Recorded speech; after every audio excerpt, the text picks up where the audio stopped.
नमस्कार, शाम के 7 बज गए हैं। वक्त हो चुका है बड़ी खबर का। एनडीटीवी इंडिया पर इस वक्त आप है। मेरा नाम है अंकित त्यागी। सबसे पहले आपको बताते हैं कौन सी 3 खबरों पर आज, जिसमें हम बात करेंगे राजस्थान से जो पुलवामा के शहीदों को लेकर जो उनकी पत्नियां हैं, उनकी विधवाएं हैं, उनका जो प्रोटेस्ट चल रहा है, उससे राजस्थान सरकार की किरकिरी जरूर हो रही थी। कल सचिन पायलट वहां पहुंचे, उन्होंने अपने ही मुख्यमंत्री को चिट्ठी लिख डाली। आज उनके एक मंत्री भी राजस्थान सरकार के वहां पर पहुंचे हैं। ये तब हुआ जब वो महिलाएं एक प्रोटेस्ट कर रही थी और इस दौरान उनसे धक्का मुक्की हुई और कहा गया कि उनके साथ हाथापाई की पुलिस ने। इसको लेकर राजनीति वहां गरमाई हुई है, इस पर करेंगे बात। उसके बाद बात करेंगे जिस तरीके से उस्मान उर्फ विजय का जो एनकाउंटर हुआ है प्रयागराज इलाहाबाद में, उस पर परिवार ने कुछ गंभीर आरोप लगाए हैं। वहां के जो सीनियर पुलिस अधिकारी हैं, एडीजी लॉ एंड ऑर्डर, उनसे भी हमने बात की, समझने की कोशिश की क्या है पूरा मामला। और फिर उसके बाद बात करेंगे तीसरी जो हमारी बड़ी खबर होगी कि कैसे अग्निवीर जो बैच है, पहला बैच है, उसमें जो महिला सैनिक इसमें शामिल हो रहे हैं, उनकी ट्रेनिंग पूरी हुई। उनसे बात की हमारे सहयोगियों ने, क्या उनकी उम्मीदें हैं, कैसा उनका एक्सपीरियंस रहा, वो भी आपको दिखाएंगे। और होली का त्यौहार है तो कुछ रंग भी आपको दिखाते हुए आज कार्यक्रम का अंत करेंगे। लेकिन सबसे पहले शुरुआत करते हैं राजस्थान से। तो रक्षा मंत्री राजनाथ सिंह ने राजस्थान में मुख्यमंत्री अशोक गहलोत से फोन पर बात की और पुलवामा के शहीद जो लोग हैं, उनके परिवार वालों के साथ दुर्व्यवहार का जो मामला था वो उठाया। राजस्थान सरकार की इस पर काफी दिनों से किरकिरी हो रही है। इस मामले में सख्त कार्रवाई करने को कहा है अशोक गहलोत को।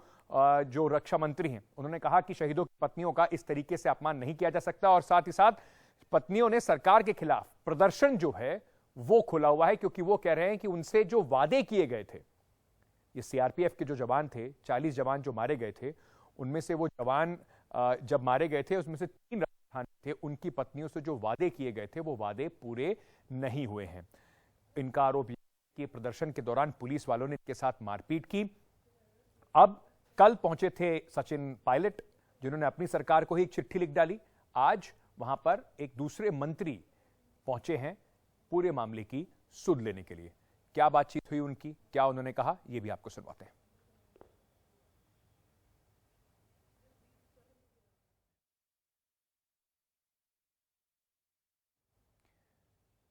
चलिए, तो अब एक काम करते हैं, सीधे चलते हैं। हमारी सहयोगी हर्षा इस वक्त हमारे साथ जुड़ रही हैं, उनसे बातचीत करते हैं और समझने की कोशिश करते हैं कि क्या इस मामले का पूरा असर दिखाई पड़ रहा है, सरकार इस पर आगे क्या करेगी। हर्षा जी, आज खाचरियावास साहब भी मिलने गए थे, क्या आश्वासन देकर आए हैं और क्या इस पूरे मामले पर सरकार जो है राजनीतिक तौर पर बैकफुट पर दिखाई पड़ रही है?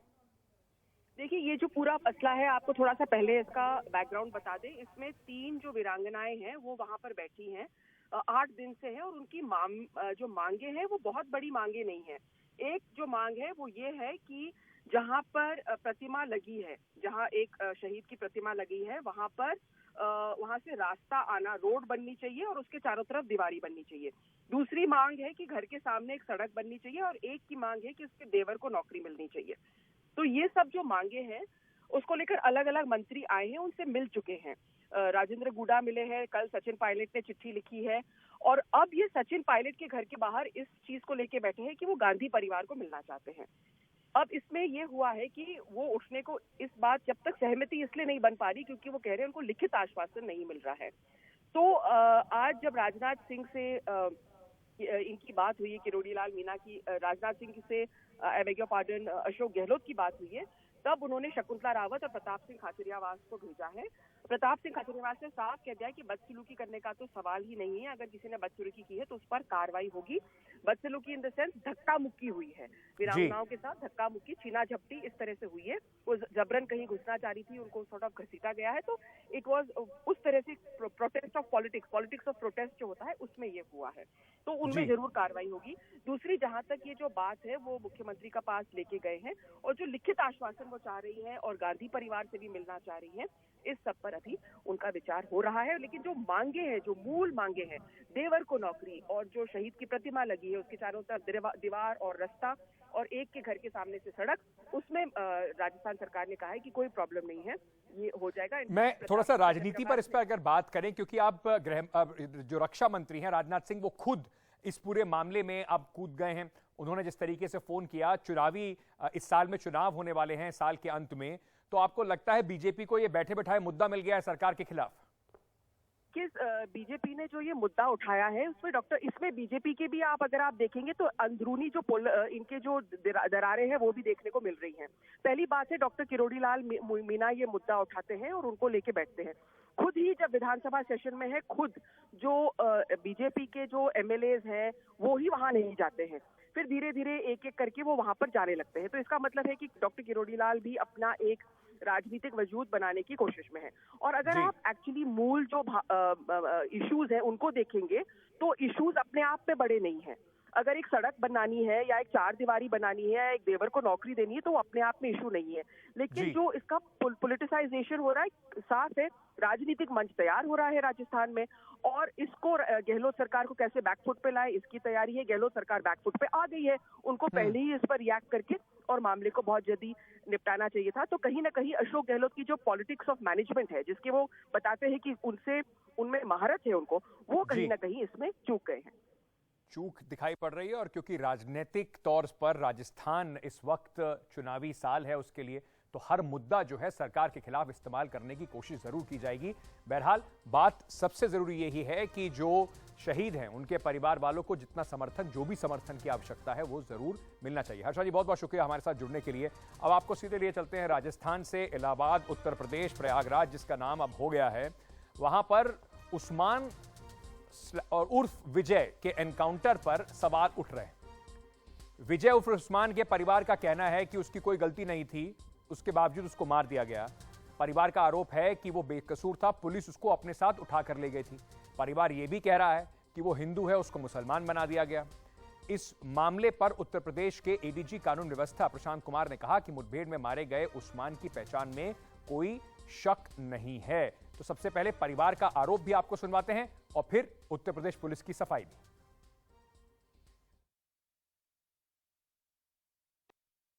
तो पुलिस कहाँ से पकड़ी है? हमको नहीं पता। सारा रात यहीं पे थे हमारे यहाँ, सारा रात। सुबह 7 बजे गए, सुबह 7 बजे गए। आपके पति सुबह घर से निकले हैं? सुबह नहीं, वो संजय से गायब थे। हम बुलाए, हम जानते थे कि उनको ये लोग कर देंगे, हमें पता था, लेकिन हमारे पति ऐसे नहीं थे। क्या क्या काम करते थे पति आपके? हमारे पति गाड़ी चलाते थे अल्ट्राटेक में। कहाँ पर? घोरपुर। तो ये तो कह रहे हैं कि ये वहाँ 24 तारीख को इन्होंने उमेश पाल को गोली 24 तारीख को घर भी आए थे, ये हमको नहीं पता है, ये हमको नहीं पता है, लेकिन घर में ही थे। 24 तारीख को घर में ही थे, आए थे, घर में भी आए थे। भैया भी हमारे जेल में हैं, बड़े वाले। उनको क्या कहते हैं, मतलब कि उनका सतना केस गया है भैया का, तो उनके लिए वहाँ सतना गए थे। 26 तारीख को सतना गए थे, वहाँ से 2 तारीख को आए हैं। अच्छा, क्या लगता है पुलिस झूठ बोल रही है जो इनकाउंटर किया? हाँ, झूठ बोल रही है। इनकाउंटर किया है, लोग जान के किए हैं। सर, इसमें जो आप कह रहे हैं कि एक आरोपी, वीडियो में बता रहे हैं कि एक आरोपी जो गोली चलाता हुआ नजर आ रहा है, एक शूटर, वो असद है। असद जो अतीक अहमद का बेटा है। लेकिन जो अतीक अहमद का परिवार है, कल उनकी बहन की भी प्रेस कॉन्फ्रेंस थी और कई जगह उनकी पत्नी भी बोल चुकी हैं पहले मीडिया में, अभी तो वो नहीं आती हैं। उनका कहना है कि यूपी पुलिस गलत आदमी को असद बता रही, वो असद नहीं है, उनके ये आरोप लग रहे हैं।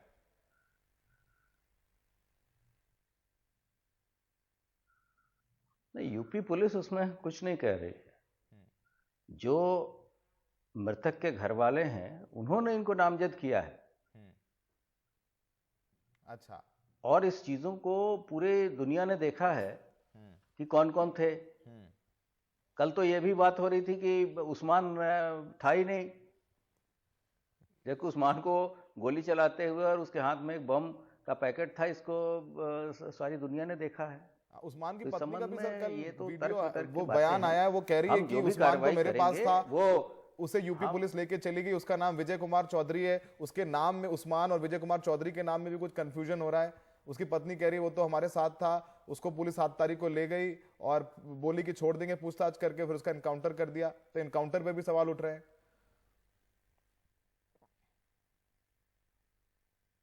नहीं, वो जो एक प्रक्रिया है एनकाउंटर की, को आगे डील करने की उस हिसाब से कार्रवाई चल रही है। और उसको पूरे प्रत्येक व्यक्ति जो उस क्षेत्र का है वो उस्मान उर्फ विजय के नाम से ही जानता है। इसमें उनके पहचान में कोई किसी तरह की कोई डाउट नहीं है किसी को।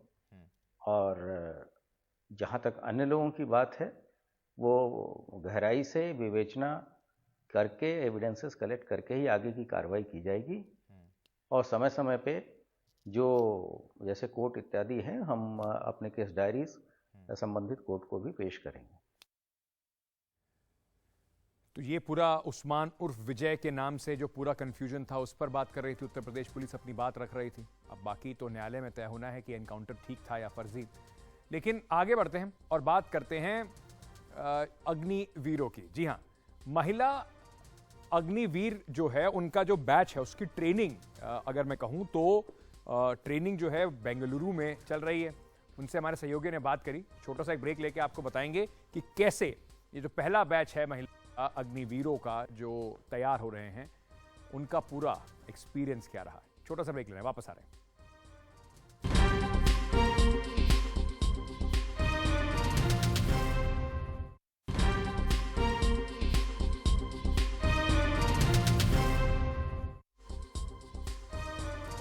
महिला अग्निवीर का जो पहला बैच है उसकी ट्रेनिंग बेंगलुरु में शुरू हो गई है। 31 हफ्ते की ट्रेनिंग और उसके बाद 3.5 साल की नौकरी। सेना पुलिस में उन्हें काम करने का मौका मिलेगा। सेना में भर्ती होने के लिए 2.5 लाख लड़कियों ने आवेदन दिया था, जिसमें से 100 लड़कियों को अग्निवीर स्कीम के तहत चुना गया है।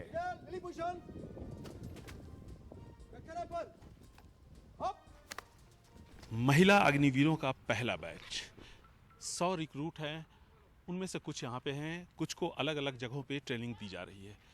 कुल 4 साल की इनकी सेवा होगी, जिसमें से 31 हफ्ते यानी 6 महीने की ट्रेनिंग और फिर 3.5 साल की सेवा। जो अच्छा परफॉर्म करेंगी इनमें से उन्हें रेगुलर सर्विसेज में लिया जाएगा, लेकिन सिर्फ इनमें से 25% को, यानी 100 का जो ये बैच है इसमें से सिर्फ 25 महिला अग्निवीरों को रेगुलर सर्विसेज में लिया जाएगा उनके परफॉर्मेंस पे। इसलिए जब मैंने इनसे बात की तो ज़्यादातर का यह कहना था कि उनकी कोशिश यही होगी कि उस 25 में अपनी जगह बनाए। जाहिर है कि काफ़ी मेहनत इन्हें करनी होगी और इसके लिए ये युवा हैं, इसके लिए तैयार हैं। यहाँ पर 2 तरह की ट्रेनिंग हो रही है, बेसिक ट्रेनिंग और उसके बाद एडवांस ट्रेनिंग। एडवांस ट्रेनिंग में जो हैवी व्हीकल होते हैं सेना के, उसको चलाने की ट्रेनिंग, साथ ही साथ सिग्नल ट्रेनिंग, ये सब काफ़ी महत्वपूर्ण है और काफ़ी की भी होता है। इनका जो डिप्लॉयमेंट होगा, जैसा कि जो सेना के यहाँ पर अधिकारी हैं उन्होंने हमें बताया, 2 जगहों पे होगा। पीस जोन में होगा और साथ ही साथ वॉर जोन में भी होगा, क्योंकि दोनों ही जगहों पे सेना पुलिस की ज़रूरत होती है। लेकिन इनकी पोस्टिंग हमेशा 25% जिनका सिलेक्शन होगा बाद में उन्हें भी और इन सबों की भी हमेशा जो पोस्टिंग होगी वो सेना पुलिस में ही होगी, चाहे वो वॉर जोन में हो या पीस जोन में। अंतर्राष्ट्रीय महिला दिवस के मौके पर इनसे बेहतर प्रेरणा महिलाओं को और कौन दे सकता है। बेंगलुरु से कैमरामैन गोविंद मूर्ति के साथ निहाल खिदवई, एनडीटीवी इंडिया। इनमें से कुछ जो महिला अग्निवीर जो देश के गौरव बढ़ा रही हैं उनसे बात हमारी सहयोगी श्रीजा ने भी की, आपको वो भी सुनवाते हैं। अभी हमारा ट्रेनिंग का भी शुरुआती हफ्ता है, जिसमें हमें अभी लास्ट 3 दिनों से हम वेपन ट्रेनिंग सीख रहे हैं। ये है 5.56 mm इंसास राइफल। इस राइफल को हमें 3-4 पोजीशंस सिखाई गई हैं सर ने। जैसे मैं आपको करके दिखाऊं? Yes please. सबसे पहले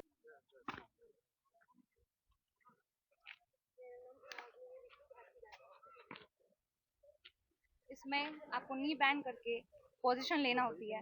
उसके बाद अपने राइफल को एक हाथ से उठा के 45 डिग्री का एंगल बनाना होता है और सावधान खड़े होना होता है। Okay, second position. Second position is laying position. Second position is lying position. lying position. Okay. Lying position target को देखकर सिर्फ लेकर बाएं पैर को दाहिने दाहिने हाथ से राइफल उछालते हुए दाहिने हाथ को यहाँ टिकाकर लेटना होता है और अपने एम को देखकर पोजीशन लेना होती है। So she is now aiming at her position. उसके बाद उस्ताद के कहने के बाद अपनी पोजीशन बनानी होती है। उस्ताद के अगले आदेश पे आपको कॉप करके शूट करना होता है। देन उसके बाद M down. Okay. Have you started also shooting? Have you started? या You have? Yes Okay. Are you allowed to do now? बहुत Are you allowed to shoot your target right now? Can you shoot your target now? Can you? No, it's not a safe zone. No not Okay. We are actually are learning phase You're in the learning phase. या On basically on this Women's Day, International Women's Day, what do you really want to tell the young women out there? Now, I think you're the only one who's joined the army. You don't have any family members in the army at all. So, what do you want to tell the young women out there? You know, y'all are fighting on the battlefield alongside the male counterparts as well. देखिए सबसे पहली बात तो है कि जिस area में हम हैं जहाँ पे हमारे ये तैयारियां चल रही हैं यहाँ पे मेल और फीमेल में कोई अंतर नहीं है। वो चाहे सिखाने के तौर पे हो या सजा देने के तौर पे हो, आपको अंतर देखने कहीं नहीं मिलेगा। उसके बाद एक्चुअली महिला दिवस है तो इस मौके पर मैं कहना चाहूँगी कि महिलाएं किसी भी क्षेत्र में, खैर पुरुषों से अब उनकी तुलना होना बंद कर देनी चाहिए।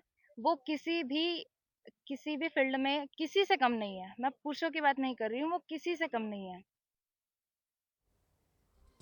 जबरदस्त उत्साह और बिल्कुल सही बात है, तुलना बंद कर देनी चाहिए। अपने आप में जबरदस्त शक्ति है महिलाएं। चलिए समय हो गया जाने का, पर क्योंकि कल होली है तो हमारी तरफ से आप सभी को होली की बहुत बहुत शुभकामनाएं। और जाते जाते कुछ तस्वीरें जो हैं उनको आपके लिए छोड़े जाते हैं। पूरे देश में होली बड़े उत्साह से लोग तैयारी कर रहे हैं, कई जगह पर मनाई भी जा रही है। भूपेश बघेल साहब के यहाँ होली मनाई जा रही थी, मुख्यमंत्री हैं छत्तीसगढ़ के। पर साथ के साथ तस्वीरें आपको और भी कई शहरों से दिखाएंगे कि कैसे होली का पूरा रंग जम रहा है। अलग अलग शहरों में, अलग देश के अलग अलग हिस्सों में भारतीय क्रिकेट टीम जो है उसके खिलाड़ी भी पूरा होली खेल कर तैयारी कर रहे हैं। उनका एक टेस्ट मैच भी शुरू होने वाला है, तो उससे पहले विराट कोहली ने भी कुछ तस्वीरें डाली हैं अपने इंस्टाग्राम पर, ये बताते हुए कि वो किस तरीके से होली खेल रहे हैं। वहीं महाराष्ट्र के मुख्यमंत्री एकनाथ शिंदे भी होली खेलते हुए नजर आ रहे हैं। तो ये कुल मिलाकर सारी तस्वीरें आपको दिखाई पड़ रही हैं। आप सभी को सुरक्षित और बहुत बहुत